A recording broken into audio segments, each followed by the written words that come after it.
নমস্কার বন্ধুরা, আজকে আমি রুই মাছ বানাবো। তো চলো তোমরা রেসিপিটা দেখবে। আমি মাছগুলি ভাজা বসিয়ে দেবো। এই যে সব মাছগুলি ভাজা বসিয়ে দেবো এরকম করে একটা একটা করে। তোমরা রেসিপিটা দেখতে থাকো। মাছগুলো একটু পাল্টিয়ে দেবো। এমনি করে আমি সব মাছগুলি ভাজা করে নেবো। আজ অনেকদিন পর রুই মাছ বানাচ্ছি। মাছগুলি পাল্টিয়ে দিয়েছি। এমনি করে সব মাছ ভাজা করব। বন্ধুরা, সব মাছ ভাজা হয়ে গেছে। এবার আমি ঝোল করব। জিরা দিয়ে দেব, তেজপাতা দিয়ে দেবো। আমি টাটকা রুই মাছের ঝোল এরকমই বানাই, সাদা। এবারে আলু ছেড়ে দেবো। রেসিপিটা দেখতে থাকো। নুন হলুদ দিয়ে দেবো। নুন হলুদ দিয়ে ভাজা ভাজা করে নেব। নুন হলুদ দিয়ে দিলাম, নাড়াচাড়া দিয়ে দেবো, দিয়ে ঢাকা দেবো।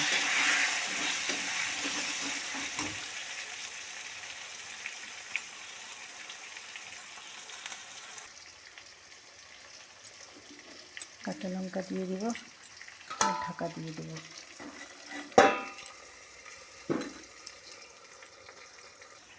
আলু ভাজা ভাজা হয়ে গেছে। আমি আদা দিয়ে দেবো। আদাটা দিয়ে একটুখানি ভাজা ভাজা করে নেব।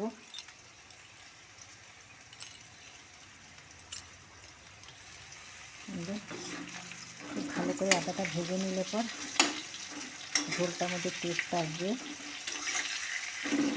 এরপরে টমেটো দেবো।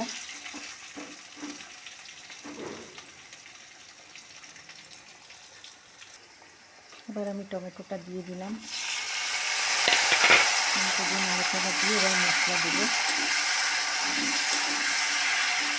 এবার রেসিপিটা দেখতে থাকো। আর তাজা রুই মাছের ঝোল জিরা আদাটা দিয়েই ভালো লাগে, টেস্টি হয় খেতে।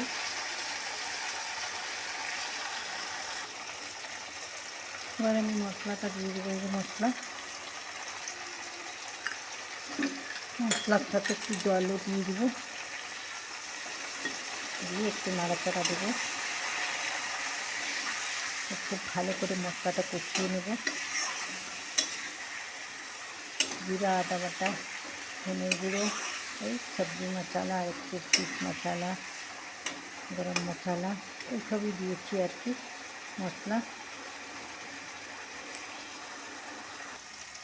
মশলাটা আমার কষে গেছে। দেখো সুন্দরভাবে ভাজা ভাজা হয়ে গেছে, লাল লাল করে। এবার আমি এটাকে জল দিয়ে দেবো। তোমরা রেসিপিটা দেখতে থাকো। জল দিয়ে দিলাম।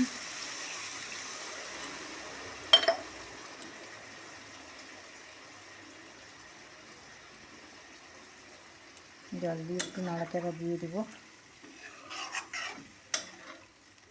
হয়ে গেল আমার টাটকা রুই মাছের ঝোল। ঝোলটা ফুটলে ধনেপাতা মাছ দিয়ে দেব। ঝোলটা ফুটে গেছে। এবার আমি এই যে মাছ ছেড়ে দেবো। মাছটা বেশি হিলাবো না, ভেঙে যেতে পারে। অল্প করে একটুখানি হালকা করে নাড়াচাড়া দিয়ে দেবো। এবার আমি এর মধ্যে ধনেপাতা দিয়ে দেবো। এই যে দেখো, ধনেপাতা ছিটিয়ে দিলাম। ধনেপাতা না দিলে মাছের ঝোল ভালো হয় না, গন্ধটা সুন্দর হয় না আর কি। তো আমাদের বাড়িতে ধনেপাতা সবাই পছন্দ করে খেতে। আর তোমরা যদি পছন্দ না করো তাহলে দিও না। আমি তো দেই, সব জিনিসেই দিই, মাছ মাংস ডিম সবেতেই দিই। তো ভালো লাগে খেতে ধনেপাতাটা। তো দিয়ে দিলাম ধনেপাতা। দেখো সুন্দর লাল টকটকে ঝোল হয়ে গেছে আমার। তোমরা এরকম করে বানিয়ে খাবে। আর যে কোনো সবজি বানাও, যা বানাও, একটু ভালো করে মশলা দিয়ে কষিয়ে না নিলে সেটার স্বাদ আসে না। তো খুব ভালো করে কষিয়ে নিতে হবে, তাহলেই সবজিটার খেতে, সবজি হোক, মাছের ঝোল হোক, ডিমের ঝোল, যা হোক বানাচ্ছ, খুব ভালো করে কষিয়ে নেবে। একটু তেল বেশি লাগবে।